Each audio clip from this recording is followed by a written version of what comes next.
Welcome, everyone, and thank you so much for joining us for the launch of Volume 7 of the Donizetti Song Project. As always, if you'd like to ask us a question at any point during the launch, please feel free to do so via the comments. You can also use our Ask Opera Rara form on our website or the hashtag AskOperaRara across social media. Some of your questions may even find their way into future episodes of Lives in Song, which I'll say a little bit more about later. Tonight, we continue one of the most ambitious artistic projects that Opera Rara has ever undertaken. The Donizetti Song Project, launched in 2022 to mark the 225th anniversary of Gaetano Donizetti's birth, has ultimately restored nearly 200 songs, many of which had previously never been recorded, or in some cases, never even heard since the 19th century. Across 8 recital volumes, the project has revealed a Donizetti we rarely encounter. Intimate, experimental, humorous, tender, and deeply responsive to poetry and the tragedies and joys throughout his life. So Volume 7 brings us closer still to the end of this remarkable journey and introduces one of today's most admired Italian sopranos. This volume features Rosa Feola alongside Opera Rara's artistic director Carlo Rizzi in a group of songs that shine a light on Donizetti's extraordinary gift for lyric elegance, emotional immediacy, and vocal grace. These are songs not written for the opera house, but written for salons and more intimate venues. They are, in short, music that invites us in. So before we speak with Rosa and Carlo, let's begin with a short teaser from Volume 7.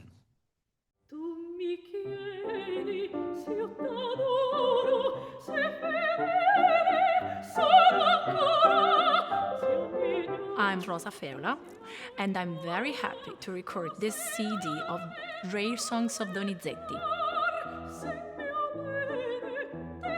These arias are unique because Donizetti in here is telling us stories about love, love in all the possible ways. We have some high notes, but with energy. I had a lot of fun, so it was very powerful to sing like tran, tron, tran, tran, vroom, yeah.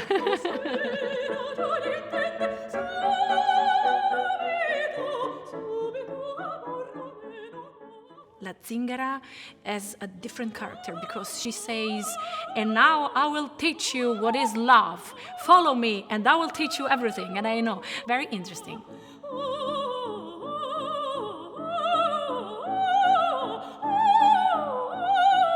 This is very special. So let's learn something from Donizetti music and you will never regret it.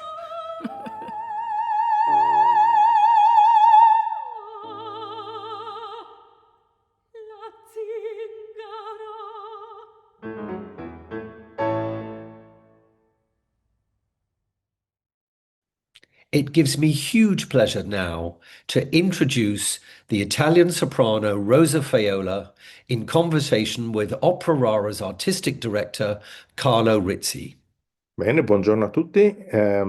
Here we are. I'm Carlo Rizzi, artistic director of Opera Rara, and I'm here with Rosa Feola. That is ciao, Rosa. Hello, ciao. That is our wonderful singer for the 7th installment, the 7 CDs of this Donizetti series. We have recorded this in November 24, and then we have followed that with yes, yes, un bel po' di tempo fa. So, looks already like quite a long time ago. And then we did also the concert in Wigmore Hall, where we proposed some of the songs that we have recorded. Is the first time, actually, Rosa, that you're working with Opera Rara, correct? Yes, correct. Yeah. It's the first time I'm working with Opera Rara, not the first time working with you. So I was so Oh. excited to make music with you again. But I'm happy that we will have other plans together, and me and you, and with Opera Rara as well. With So Opera I'm Rara. very Yes, yes, I was excited. saying long overdue because, as a kind of singer, you are definitely one of the singers that I use a bad word here, that fits, the repertoire that we are doing in Opera Rara. And in fact, the first time we worked together in Puritani, quite a long time ago, you were really incredibly young. And I remember 11 years ago. Esatto, and I remember this. This was, when Rosa started to sing, and then people in the company, oh my God, she's fantastic, and Oh. indeed, this was at the beginning of your career, and now you become Mm. one of the most sought after soprano in the world. So Mm. congratulations, and we are Thank very you. happy that you have been doing this with us. And it was a Now, luck for me to work with you. Sorry to interrupt, to work with you at the beginning of my career on such a big piece of my repertoire, because I have all your advices on my score, and I will keep it with as a precious gift. oh dear, don't tell other conductors. But I feel very Yeah, you honored. always learn something. Project after a project, you learn everything one after another, and so you know what to keep for yourself and what to put away. Certo, certo, certo. And this is a kind of repertoire that obviously is different from when you do a big opera with a chorus behind you, with huge concertati. It's much more intimate, and I'm sure that you obviously have done many other recordings of chamber of songs. But what is for you the main difference, let's say, when you record something big or something much more intimate? Is something vocally that you have to change or mentally or something? There are factors that make a difference between camera, chamber, and opera, of course. But this case, it was difficult for me to accept that it was chamber music because it reminded me a lot of opera. And every aria was very intense and emotionally and vocally. So it was interesting because every aria was different, but it was a hard challenge because we had to do Ah, many songs. It was almost 25, if I'm not wrong, 25 songs in a few days, and yeah. it was very, very, very intense to record this music that's very similar to opera in many under many aspects for me. Yeah, and also, I was just going through the list of the songs. It is true that many of the songs. Sorry, let's just make a little parenthesis here. This will be the third CD for a soprano voice, Mm. because in the series, because obviously Donizetti wrote many more songs for soprano than for other kind of voices, and of course we had the two CDs with Ermonella. There were some French and also some Italian. But obviously, we wanted to make something different with two different artists, of course, two different vocalities, and so we tried to divide the songs according to the qualities and Mm. the characteristic of each voice. Of course, your voice is a little bit more lyrical, let's say, lighter than the one of Harmonella. But it's interesting to see that even in this, a lot of songs in the songs that you have made, that you have recorded, there are so many different themes because there is the theme of love, the theme of io sono farfalletta e volo. I'm like a little Sì, sì. and I'm flying. Of course, is all what we call piri piri piri piri piri. And but then also there is. La Sultana, the wife of the Sultan, that is a very tragic story of somebody that got killed because because of being unfaithful. How did you find to do this in maybe even in the same session? Changing so much the color of your voice.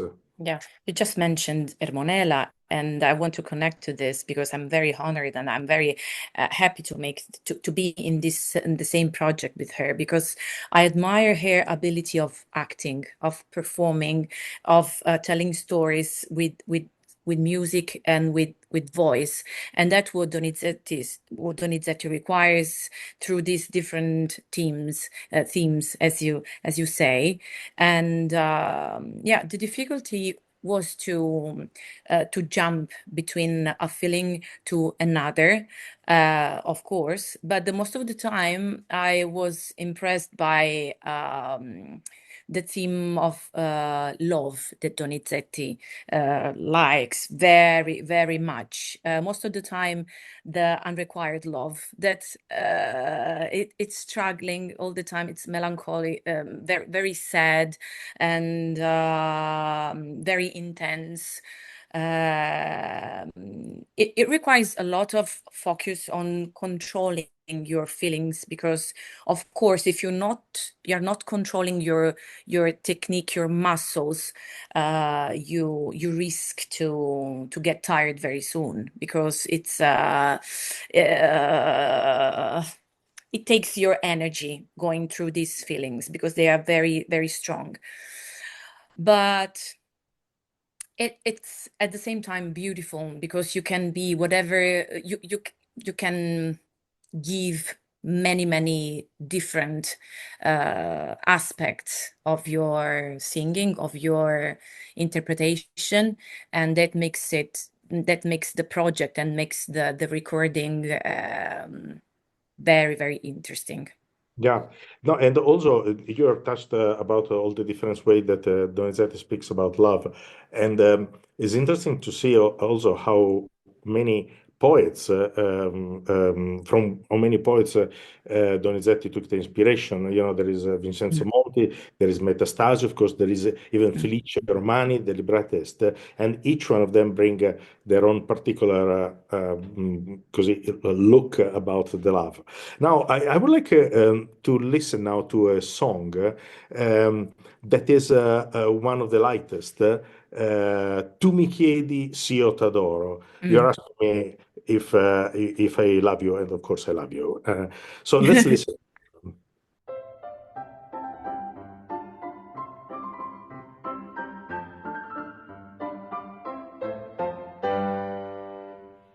Tu mi chiedi s'io t'adoro, se fedele sono ancora, se ogni giorno, se ad ogni ora, tu sei l'arbitro del cor, se mi avete, che son feda, a te penso in ogni istante, tu sei l'angelo, la guida, la mia gioia e il mio dolor. Tu mi chiedi s'io t'adoro, se fedele sono ancora, se ogni giorno, se ad ogni ora, tu sei l'arbitro del cor. Ah, mio bene, sì, sì, t'amo. Ah, mio bene,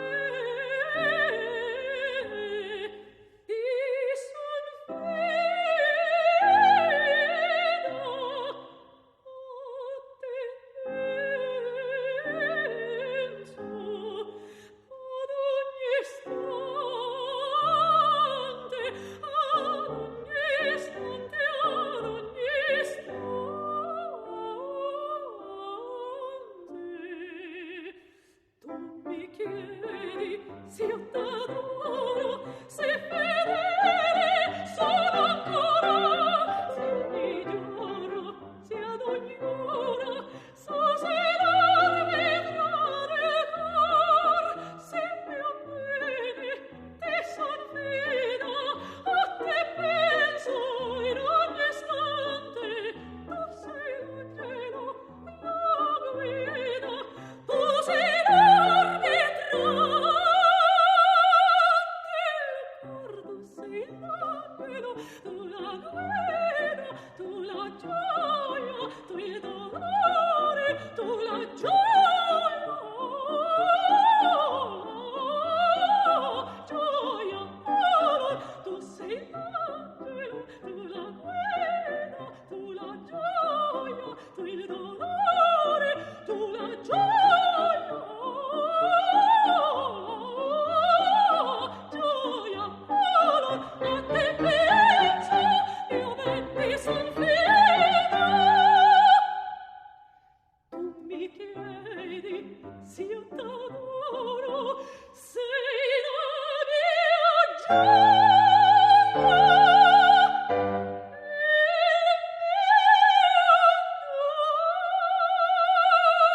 mio dolor.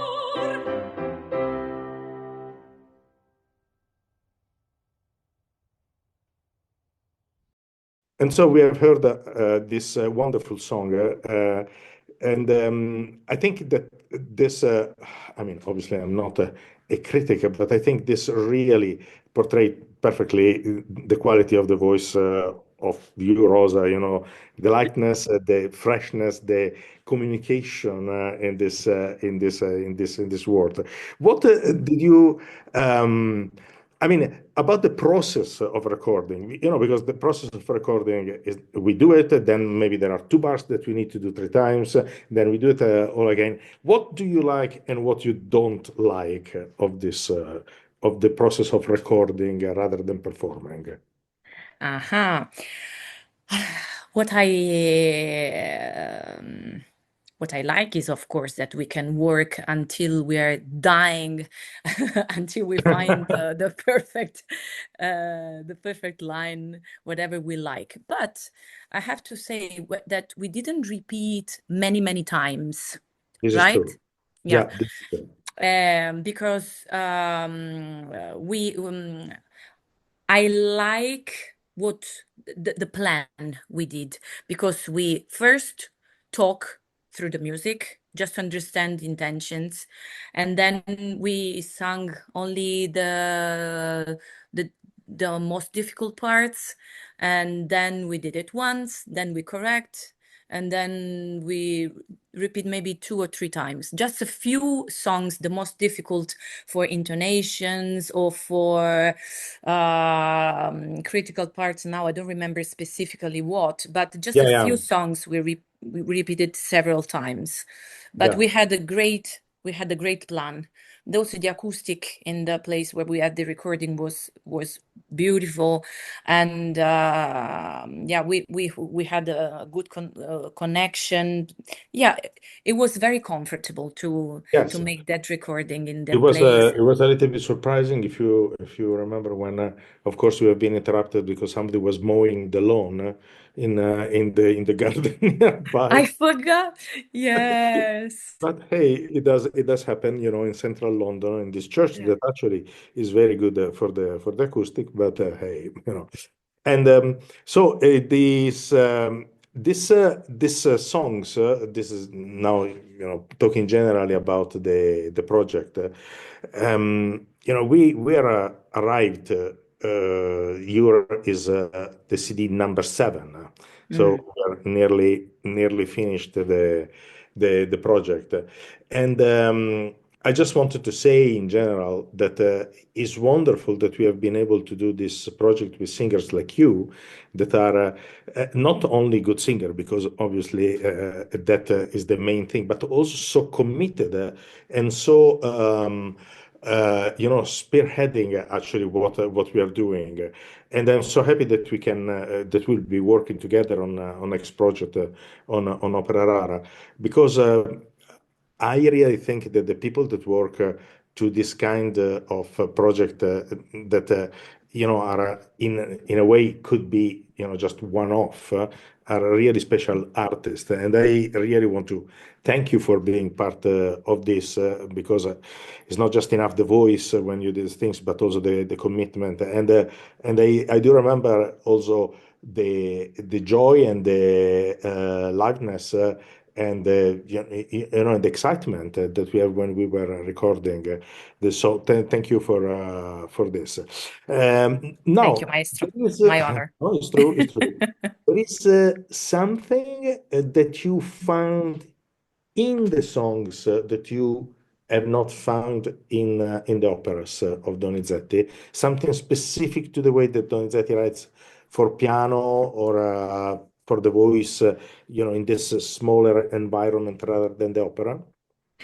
The only difference the easy difference I can find is that singing with a microphone, with just a piano, it's a different singing than the opera because it's a different projection, it's a different place, but I just noticed that the intensity, that the musical line are very similar to opera for me in this session we made together. And because when you realize that the piano is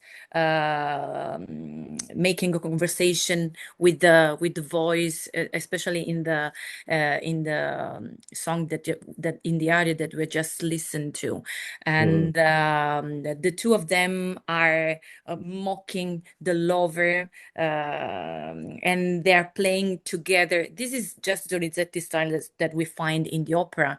So it's that just different because it's a short session. We don't have a big plot. We have short stories, but the vocal intensity, I feel it's almost the same with opera. Yeah.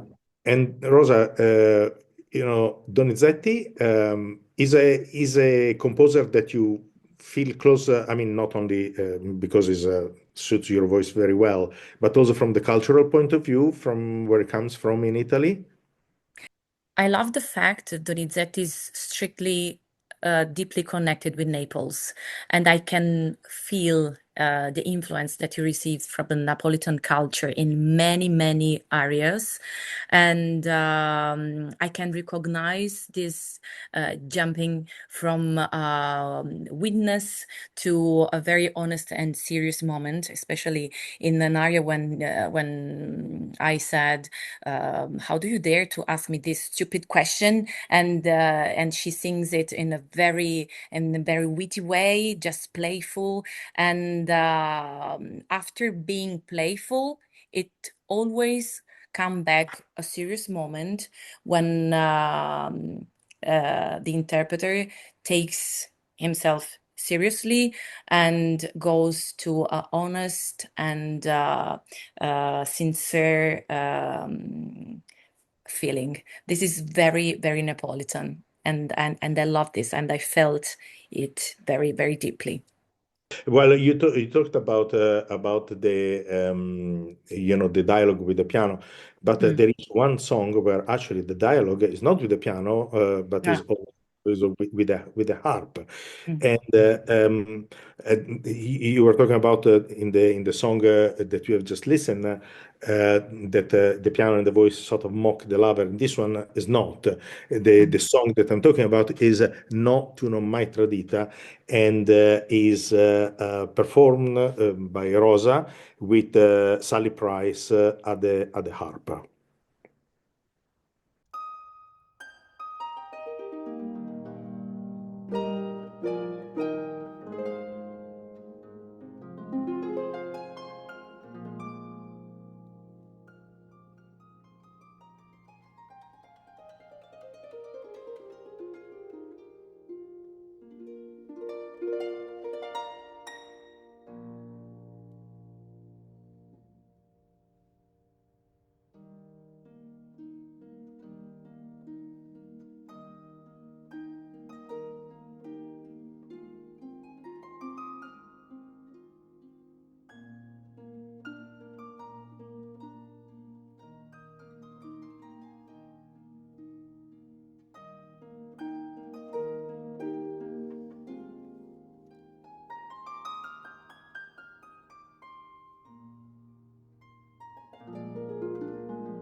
spergiuro trema, l'ira d'un Deo suprema, sul capo cadrà,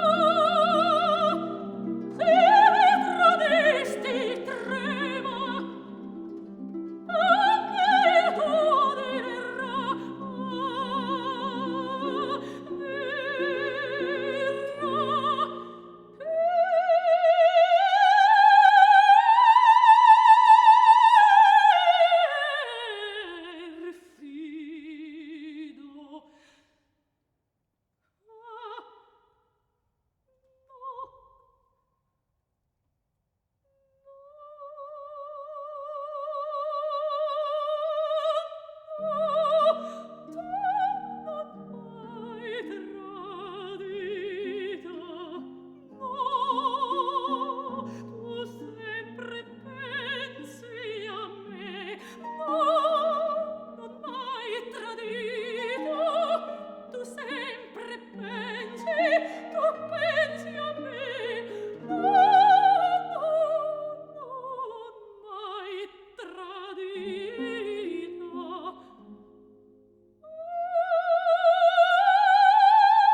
That was Rosa Feola and harpist Sally Price performing Donizetti's La Fidanzata. Thank you, both Rosa and Carlo. It's extraordinary to hear how much emotional and musical richness lives inside these apparently modest pieces. I want to move on to talk a little bit about the legacy of the Donizetti Song Project, because one of the central aims of our engagement with these songs has been about their legacy, their future, not only preserving the words on disc, but ensuring that they continue to live in classrooms, in studios, in recital halls, and even in private music making as well. And that commitment has already taken on many forms. We're developing international partnerships, including our ongoing relationship with the Donizetti Festival in Bergamo. We're developing digital and educational resources in partnership with Bloomsbury Publishing. And of course, our podcast series, Lives in Song. That first season of Lives in Song is now fully available on all major podcast platforms, and it focuses entirely on Donizetti. It's hosted by Flora Willson. The series features conversations with Roger Parker, the editor and curator of the Donizetti Song Project, exploring the cultural, emotional, and historical worlds behind these songs. So before we continue, let's hear a short excerpt from the first season of Lives in Song. Second question. Linda from the UK has asked us by email, I was wondering if Roger and Flora might offer some insight into why Italian art song seems to have been overlooked within the musical canon, particularly when compared with German Lieder. Now, this is the million-dollar question, really, isn't it? This is a really big question and quite a tricky one. What's your take on this? Prejudice, I think, is probably... No, I mean, look, definitely what's happened, and, there is a sense in which Italy in the 19th century is known as an operatic place, right? That's what its claim is. And that was an exciting thing because it was the most prestigious form and the most well-traveled form, but it was also a ghetto of a kind. And I think that, Italy now, when singers are in conservatory and things like that, they think of singing in Italian, meaning singing opera. And they don't think of that lyric tradition. In German, if you sang German, you might sing opera, but the leader is central to that. There are quite a lot of German operas. There are got quite to a lot. Admit. Yeah, but you wouldn't want to sing most of them, would you? But well, you might. But then with French, it's the same in all sorts of ways, that there is that.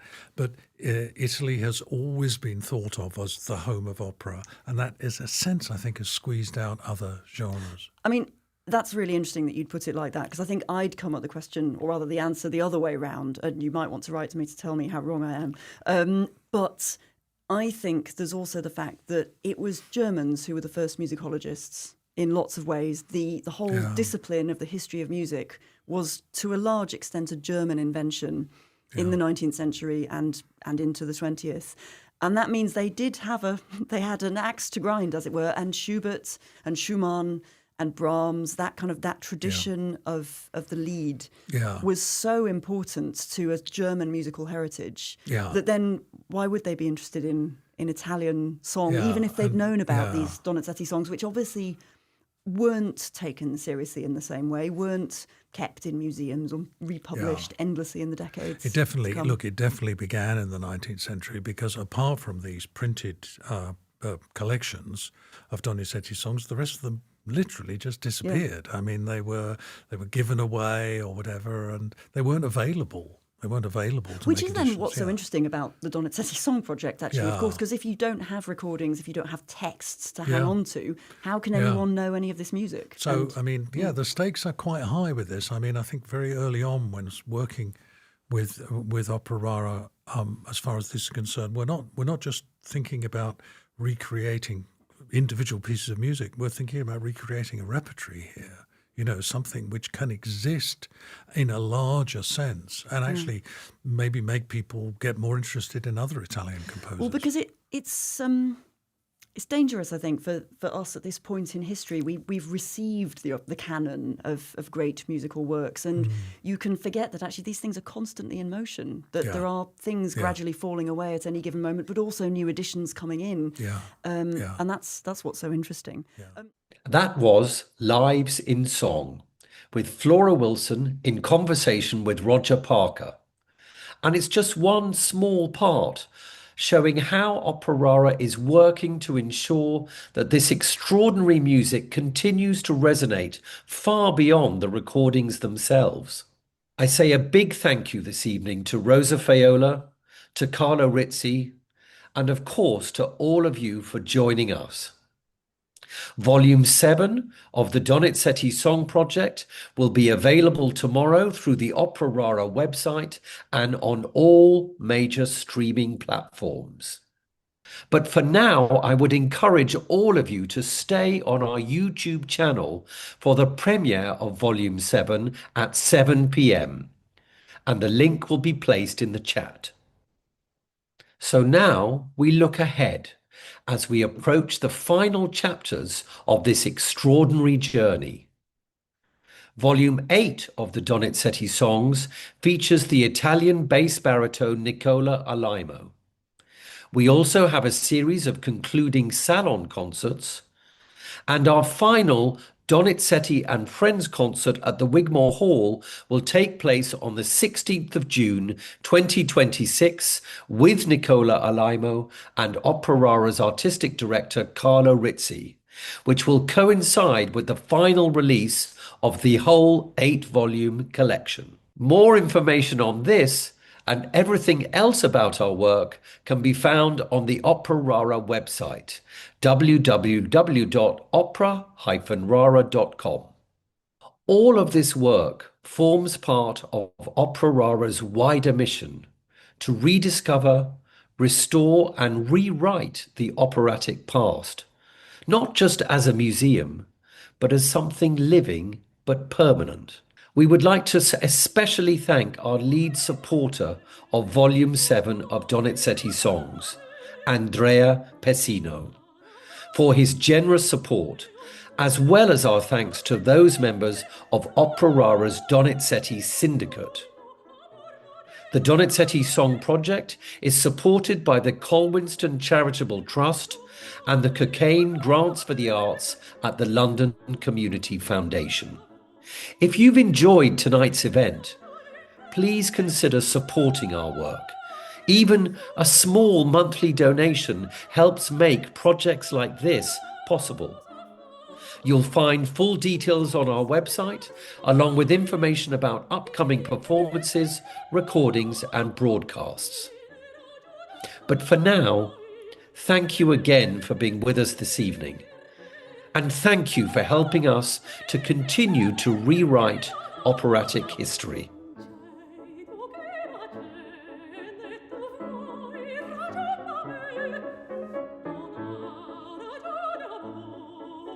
Oh, sera, già intende,